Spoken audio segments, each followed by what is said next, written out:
In a tense probation hearing, a judge confronts Miss Robles for failing to pay her court fees and restitution. The situation escalates when the judge discovers she is financially dependent on her disabled son's government checks instead of working. The hearing takes a dramatic turn as the judge exposes her relationship with a boyfriend who supplies her drugs, a crime that could send her to prison for 20 years. Facing a crucial ultimatum, will she accept help for her addiction and cut all ties with her past, or risk everything?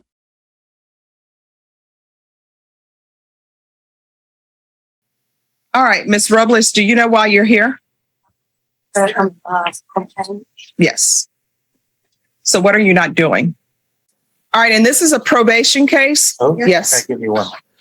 So what are you not doing? All right. So here's the issue we're having.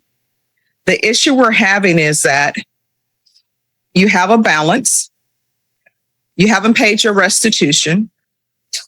You're on probation for possession, 400 to 200 grams. So why are you not paying what you owe? Or is that separate? No, that's the $57 you owe to the SAPD for laboratory testing, and then you're behind on your fees. So the question is, why are you not paying? Well, I have a limit that I'm only receiving 95 from the study, right? I'm sorry, I can't hear you. I'm only receiving the SSI from my son, so I'm not currently working, but I'm looking for work. I just haven't gotten a job. When's the last time you had full-time employment? 2 years ago, 2.5 years ago. All right, so you need to get a job. You can't be living off your child's SSI check. He's 20. He needs that money for himself. It's not for you. Do you understand? So, are you getting a government check for taking care of him as well? So you're living with your mom, your dad, your niece, and your 20-year-old son. How old is your niece? 7. So what do you do at the home? I take care of my house and the house of my father. And just that I'm there with my friend and 3 people in the morning.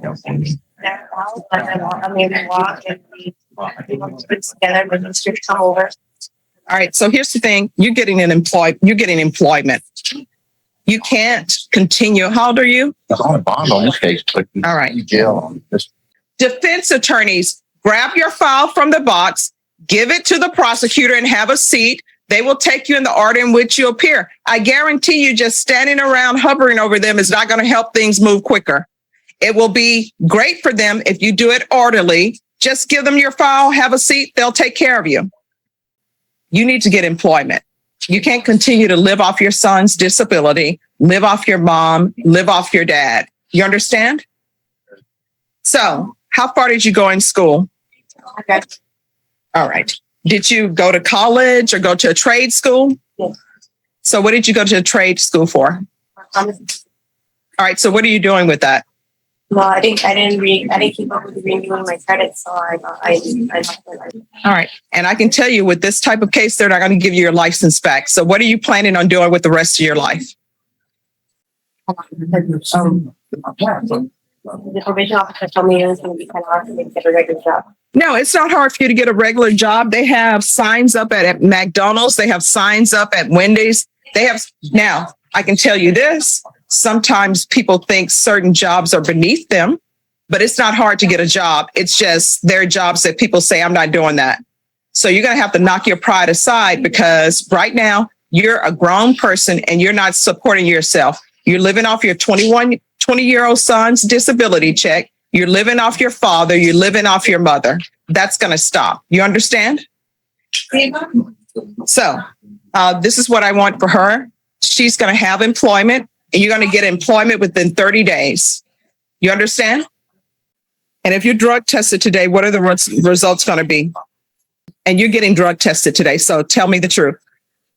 All right. We're going to give her a drug test today. And we're going to alter amend conditions. I'm going to want employment. Yes, ma'am.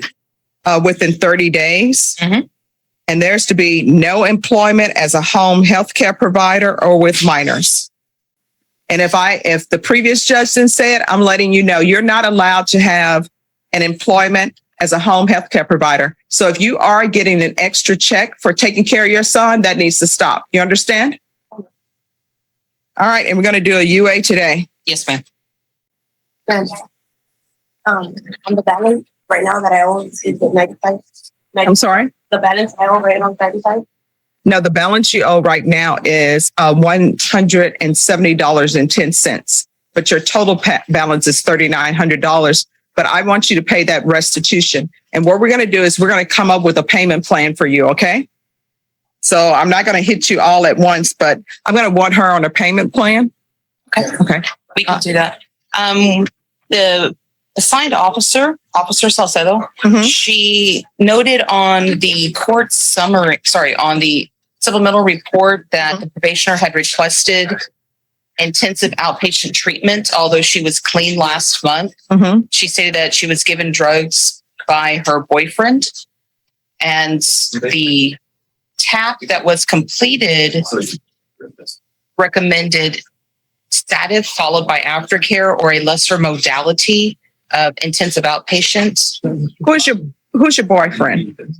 Emilio Llamas. I'm sorry, what? Emilio Llamas. First name? Emilio Emilio. Yes. Last name? Llamas. Can you spell that? Lamas.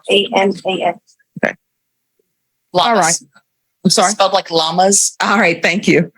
All right. There's to be no contact with Emilio Llamas. Yeah. And let me just tell you something. With regards to Emilio Llamas, if he's giving you drugs and he knows you're on probation and you could be looking at 20 years in prison, he's not your friend. He doesn't love you. You understand? Because if he loved you, he wouldn't be giving you drugs knowing that you're looking at going to prison for 20 years. So that relationship is over, and you can send it to him in a letter, and I'll allow you to put it in a letter or an email or a phone call today. But after today, you are no longer in a relationship with him. You understand? That's yes or no. When's the last time you saw him? Why I left him like a week and a half ago. All right. Well, then she doesn't have to contact him. He already knows the relationship is over. So there's to be no contact with Emilio Llamas. And let's monitor her on her UAs. And you say they're recommending intensive outpatient treatment? The TAP, and I'm bringing the TAP up right now, Your Honor, followed by outpatient, or followed by outpatient monthly urinalysis and weekly sober support. Should the court wish to consider a less structured modality, intensive outpatient followed by monthly urinalysis and documented sober support. Okay. All right. So here's the thing, Miss Robles. You know you better than I do. You know you better than probation do. This is the time for you to be honest with me so that we can get you the help that you need so you won't come back here. If you need help with a drug problem, I'm willing to give that to you because I want you to be successful. I don't want you to go to prison. But if you tell me you don't have a drug problem, then there's nothing for me to help you with. So you need to be honest with me, okay? I wasn't the judge who placed you on deferred adjudication. So let me ask you a few questions.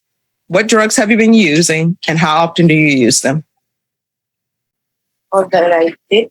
Or Well, if you want to say did do, that's up to you. But when's the last time you used? And we're not on the record, so none of this is going to be held against you for a motion to revoke. But I'm trying to figure out who I'm communicating with.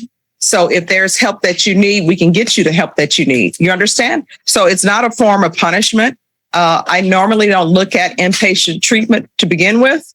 That's something that I'll give if I see that it's needed over time. You understand? So, but I do need you to be honest with me and honest with probation about your drug use so we can get you the help that you need. So what do you want to say to me? And I know this is probably the first time you're meeting me or the second time you're meeting me, but I believe you can ask any attorney here that when I say that I'm doing this to try to see what help you need, that's the reason why I'm doing it. But if you're going to tell me I don't need any help, you're not going to get any help. And what's going to end up happening when you test positive, a motion to revoke is going to be filed.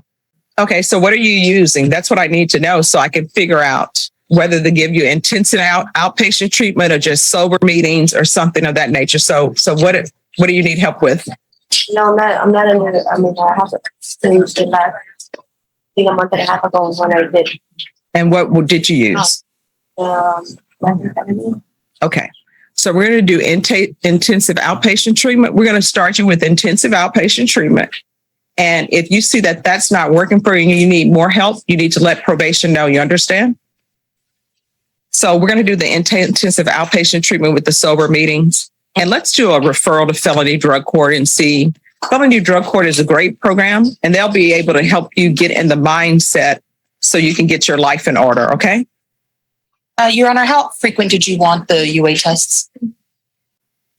Let's do the UA hotline for her. And the frequency for the 12-step?